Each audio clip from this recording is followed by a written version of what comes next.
आता पुढे बघूया. हे कोण आहे?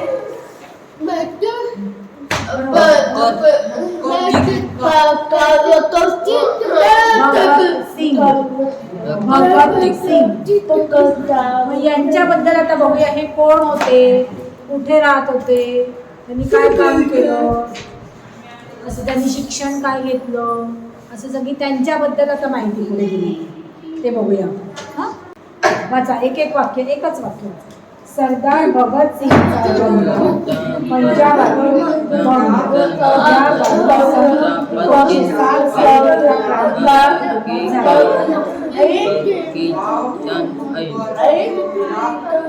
वाचलं?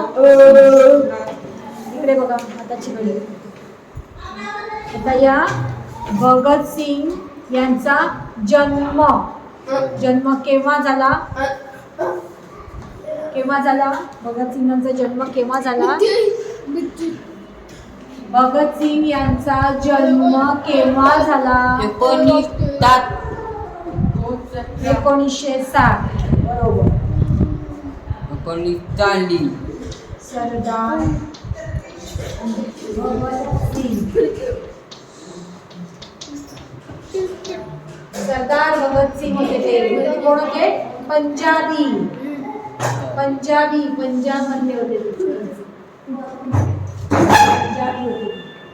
पंजाबी असे पगडी घालतात ते.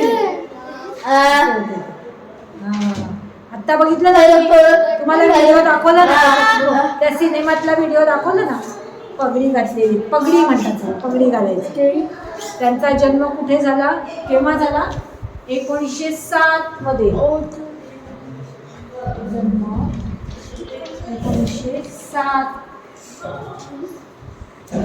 1907 मध्ये झाला. कुठे झाला? कुठे झाला? भगत सिंग यांचा जन्म कुठे झाला? कोणतं गाव? कोणतं गाव?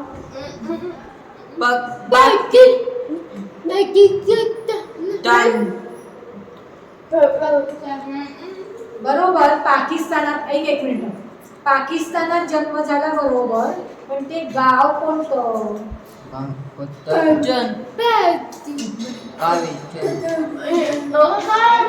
परत वाचा ते.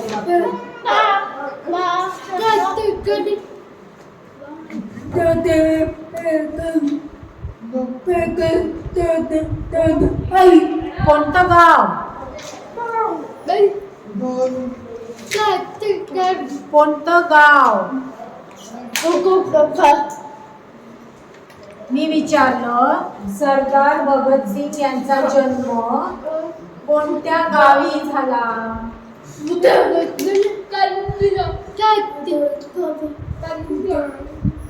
गाव. परत वाचा. वाचा ते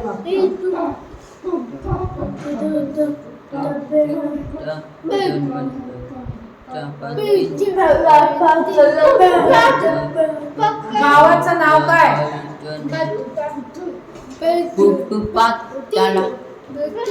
मी गावाचं नाव विचारलंय. आहे त्याच्यात. नीट वाचा. परत वाचा. बाकीच्यांनी पण सांगायचंय, नुसतं यांनीच नाही सांगायचं. बोल लक्ष्मी. मला फक्त गावाचं नाव सांगा बस. हा.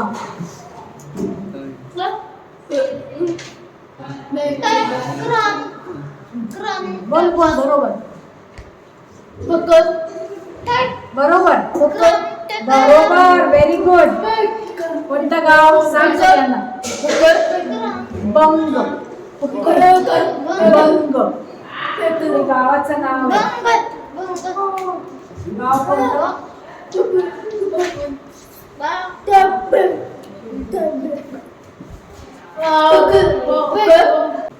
कोणतं गाव? गाव कोणतं?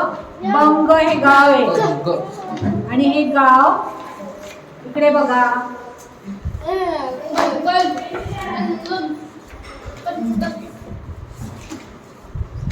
तुम्ही ना जे वाचताना ते समजून घेत नाही. वाचलेलं हे समजलं पाहिजे, कळलं का? आणि जे मी बोलते ते पण समजलं पाहिजे. तुम्ही नुसतं असं असं झालं हे म्हणजे काय ते नाही समजून घेत तुम्ही, ते समजलं पाहिजे. मी विचारलं सरदार भगतसिंग यांचा जन्म कोणत्या गावी झाला? बंग या गावी झाला. बरोबर. बंग हे गाव कुठे आहे? बरोबर. पाकिस्तानात आहे. कळलं का?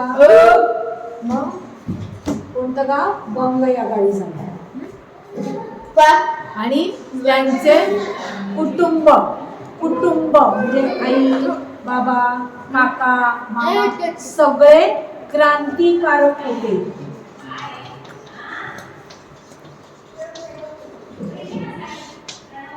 सगळे क्रांतिकारक होते त्यांच्या घरात. सगळ्यांना त्यांच्या घरातले सगळे आजोबा काका मामा भाऊ सगळे क्रांतिकारक, सगळ्यांना वाटत होते की इंग्रजांना हलवायचं. तेच लोक. आणि इंग्रज ऐकत नाही मग त्यांना गोळ्या घालून मारायचं. त्या काळामध्ये 2 विचारसरणी होत्या. इंग्रज तिकडे आहे तर त्यांच्या देशात गेले. त्या काळामध्ये 2 विचारसरणी होत्या आपल्या भारतामध्ये. महात्मा गांधी आणि हे जे होते नेते ते अहिंसेच्या मार्गाने लढा द्यायचे. त्यांना वाटायचं मारामारी लढाई करायची नाही. महात्मा गांधी अहिंसक मार्गाने लढा द्यायचा. त्यांना मारणं, बंदुकीने मारणं, बॉम्ब टाकणं हे आवडत नव्हतं.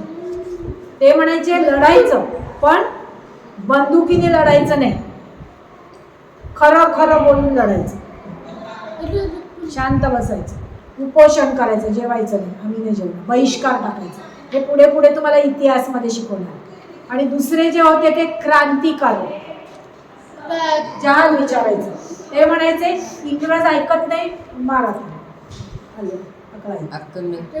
हा असे त्यांचे विचार. महात्मा गांधी ते म्हणायचे मारायचं नाही, असे विचार होते.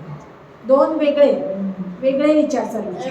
मग हे जे भगतसिंग होते त्यांच्या घरामध्ये सगळे क्रांतिकारी विचारांचे होते. त्यांना एकच माहिती होतं की इंग्रजांना भारतामधला घालवायचं आणि भारत स्वतंत्र करायचं. सगळ्यांना, घरातले काका आजोबा त्यांचे भाऊ सगळे घरामध्ये सगळे, अशा कुटुंबामध्ये त्यांचा जन्म झाला भगतसिंगांचा. त्यामुळे लहानपणापासून त्यांनी हे सगळं पाहिलं होतं. बाबा आपले काय काम करतात, आजोबा काम काय करतात, हे सगळं पाहिलं होतं. त्यांना माहिती होतं. त्यामुळे मोठे झाले, त्यांच्या मनात पण हे पक्क झालं की भारतातनं आपण इंग्रजांना घालवायचं. कळलं का? पुढे काय दिलं. आता त्यांचे वडील कोण? वडील किशन सिंग व चुलते कसवर सिंग. दोघांना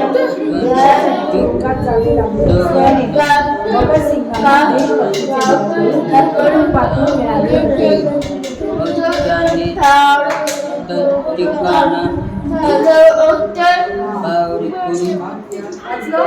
आता त्यांचे वडील कोण त्यांचे वडील? वाच ना ते. कोण होते?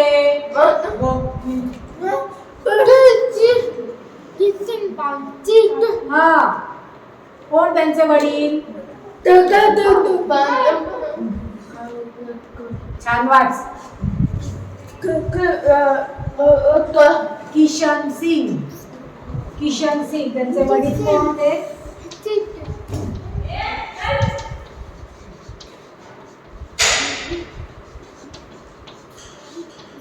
किशन सिंग. आणि चुलते म्हणजे कोण माहितीये? चुलते म्हणजे कोण माहिती?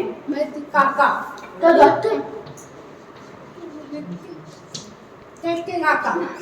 वडिलांचे भाऊ म्हणजे काका ना. तुमच्या वडिलांचे भाऊ त्याला तुम्ही काका म्हणतात. मग चुलते त्यांचं नाव काय दिलं?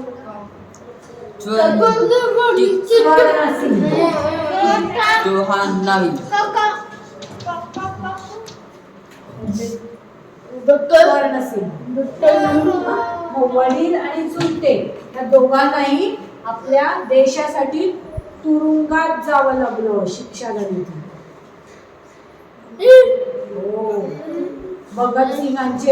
भगतसिंगांचे वडील आणि काका यांना पण तुरुंगात शिक्षा बंद केलं.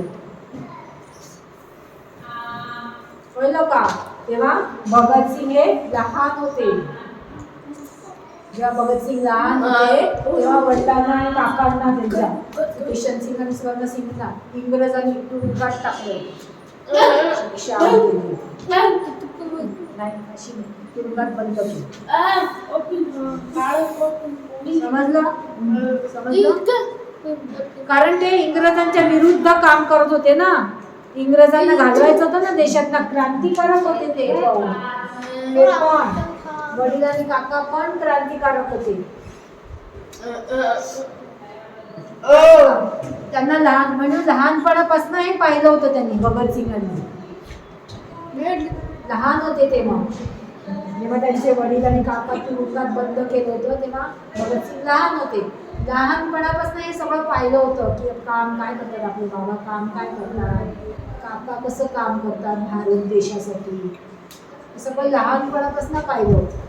त्यामुळे त्यांच्या मनात पण हे पक्क झालं होतं की आपण आपल्या भारत देशासाठीच काम करायचं.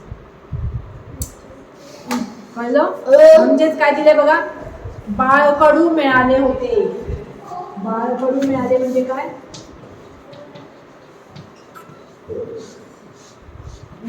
बाळकडू मिळाले होते. देश सेवेचे बाळकडू मिळाले होते म्हणजे काय?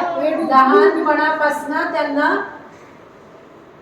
हे त्यांच्या मनात म्हणजे त्यांना हे शिकवण मिळाली होती की आपला भारत देश आपल्याला स्वतंत्र करायचा, इंग्रजांना इथं घालवायचंय. लहानपणापासून त्यांचे वडील सांगायचे, काका सांगायचे, त्यांना आई सांगायची, घरातले दुसरे आजोबा वगैरे सगळे सांगायचे. लहानपणापासून जसे जसे मोठे होत होते तसं तसं त्यांना हे शिकवण मिळाली. कळलं? पुढे बघा. त्यांचे प्रारंभीचे शिक्षण बंग या जन्मगावी झाले. म्हणजे त्यांचं शालेय शिक्षण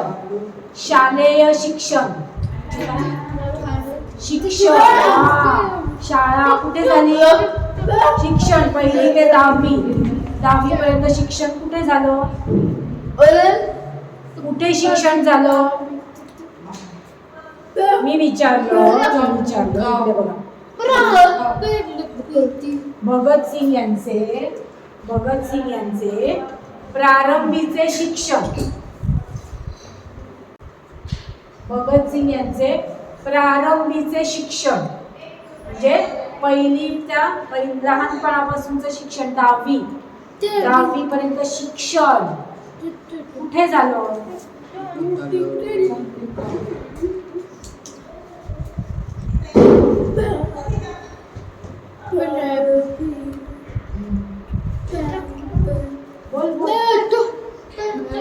बरोबर, बंग या गावामध्ये शिक्षण झालं. प्रारंभीचं शिक्षण त्यांचं जिथे त्यांचा जन्म झाला बंग या गावी, या गावामध्ये त्यांचं शिक्षण झालं. पुढे शाळा संपली, मग कॉलेज. उच्च शिक्षण कुठे झालं? उच्च शिक्षण लाहोर येथे दयानंद अँग्लो वेदिक महाविद्यालय व नॅशनल कॉलेज.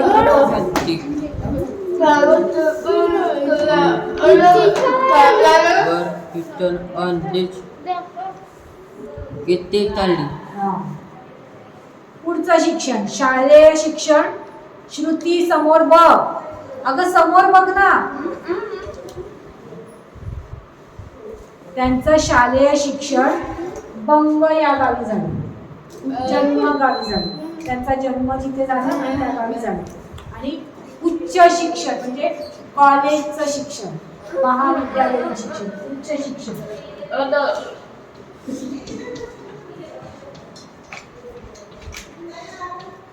उच्च शिक्षण म्हणजे 10वीच्या नंतर महाविद्यालयीन.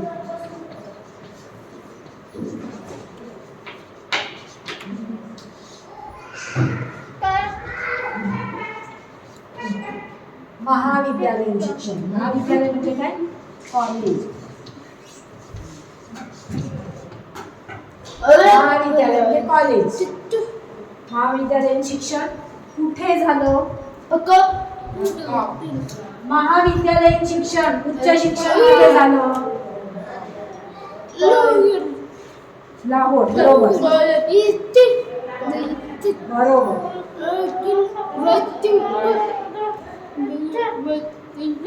बरोबर.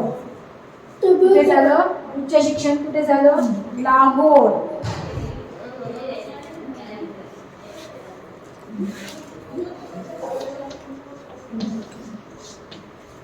लाहोर मध्ये.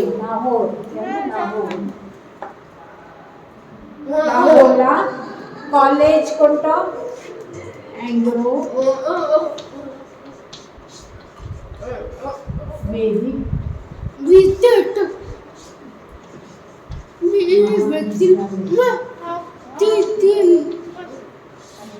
महाविद्यालय म्हणजे कॉलेज. अँग्लो वेदिक महाविद्यालय. आणि दुसरं अजून कोणतं कॉलेज आहे? एक. आणि दुसरं कोणतं कॉलेज दिले बघा? नॅशनल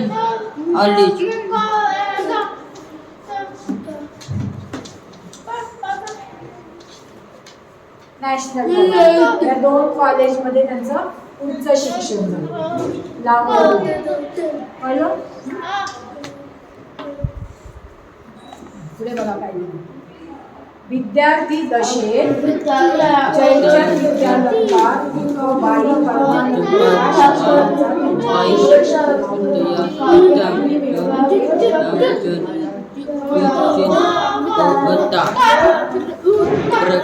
त्यांचे शिक्षक कोण कोण होते? नाव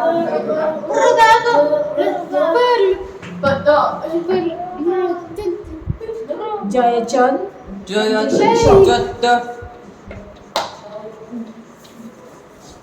त्यांचे शिक्षक कोण होते? जयचंद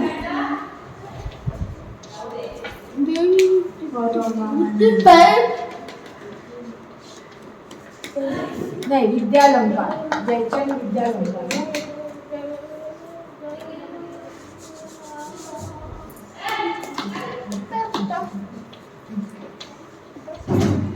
आणि भाई परमानंद.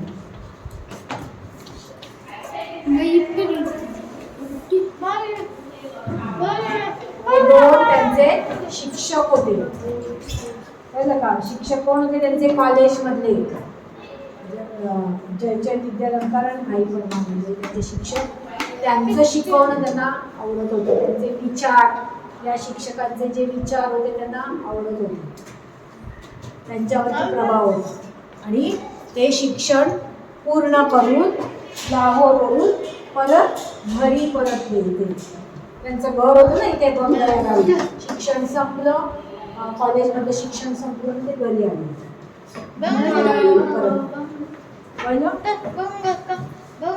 गावाचं नाव आहे गाव. आता पुढे काय? कॉलेजचं शिक्षण संपलं, पुढे काय काम केलं त्यांनी? कानपूरला जाऊन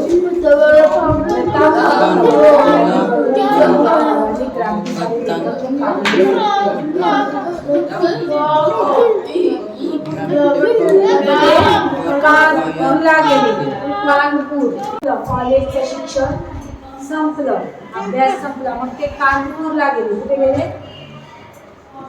कानपूर. तिथे गेले ते काम करण्यासाठी. आणि कानपूरला त्यांनी वृत्तपत्र, कोणतं वृत्तपत्र? प्रताप वृत्तपत्र.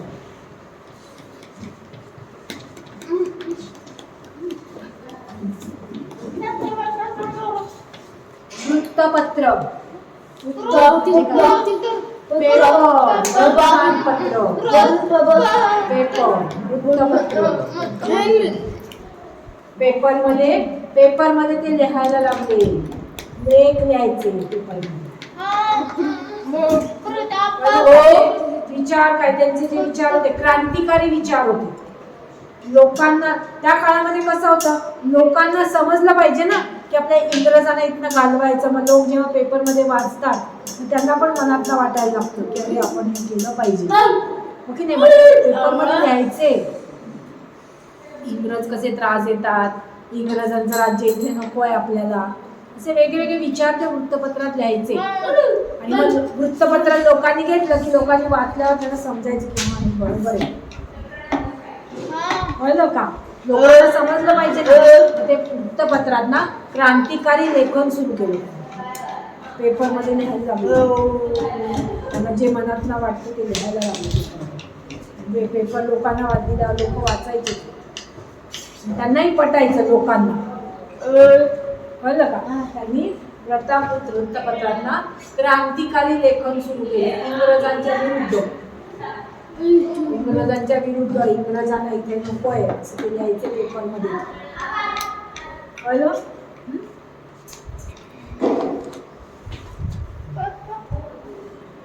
पोलिसांना त्यांच्या हालचालीचा सुगावा लागताच कानपूर सोडून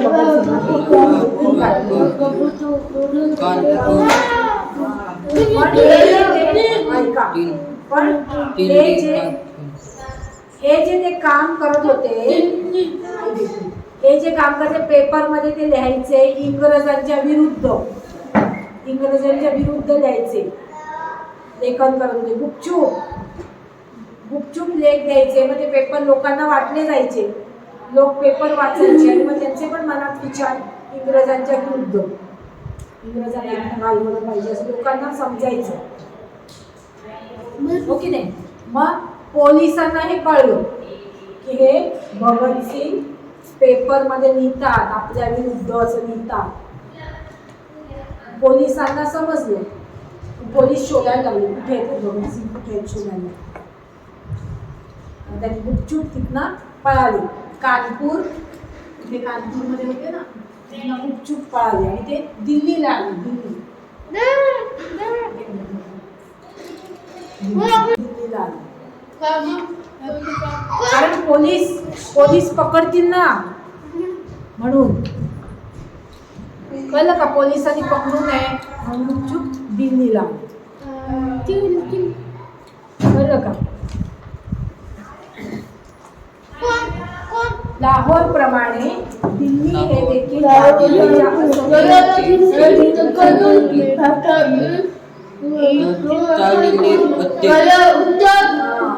आता जसं आता हे लाहोरला काय झालं होतं, लाला लजपत राय यांच्या लाठीमार केला, मग ते वाढले, रक्तबंबाळ झाले, त्यामुळे इथले सगळे लोक चिडले होते. तसंच दिल्लीला पण सगळे लोक चिडलेले होते इंग्रजांच्या विरुद्ध. असंतोषाचं केंद्र होतं ते.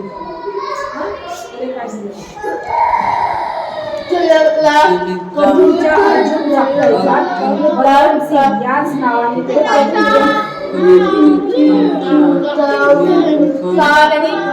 दुसऱ्या पेपरमध्ये काम सुरू केलं, दुसऱ्या वर्तमानपत्रात काम सुरू केलं. कोणतं वर्तमानपत्र? अर्जुन.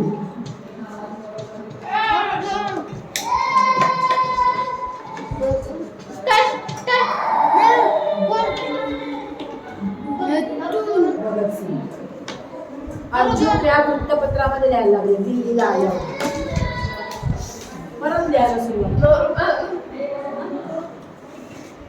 तिथेही पोलिसांची पाळत वाढली.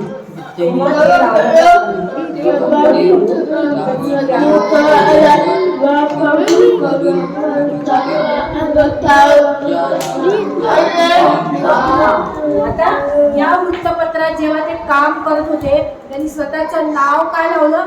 बलवंत सिंग.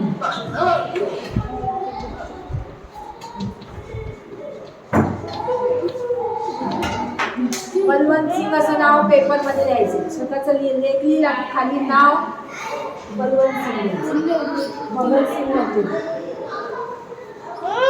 कळलं का? पण नंतर तिथे पण दिल्लीला पण पोलिसांना समजले की हे असं पेपर मध्ये लिहितात, आपल्या विरुद्ध येते लिहितात पेपर मध्ये. तिथे पण पोलिसांनी लक्ष ठेवलं. मग त्यांनी काय केलं, पोलिसांना कळलं की भगतसिंग इथे हे इथे दिल्लीमध्ये या पेपरमध्ये लिहिताय. परत पोलीस बघायला लागले. मग भगतसिंगांनी काय केलं, तिथनं पण निघाले आणि परत ते लाहोरला गेले. दिल्लीवरनं परत हे लाहोरला गेले आणि काय केलं त्यांनी, केस काढून टाकले, मुंडन केलं, पूर्ण कापून टाकले केस. म्हणजे पोलिसांना समजलं नाही पाहिजे, ओळखता नाही आलं पाहिजे. बघा केस कापून टाकले आणि नाव काय दिलं हे बघा, टोपी घालायला लागले आणि नाव काय दिलं, भगतसिंग. नंतर नाव घेतलं केसांचं मुंडन करून टाकलं. म्हणजे पोलिसांना समजणार नाही, कोण समजणार कळलं? एवढं समजलंय, सगळ्यांना समजलं एवढं? असे हे भगतसिंग, कळलं?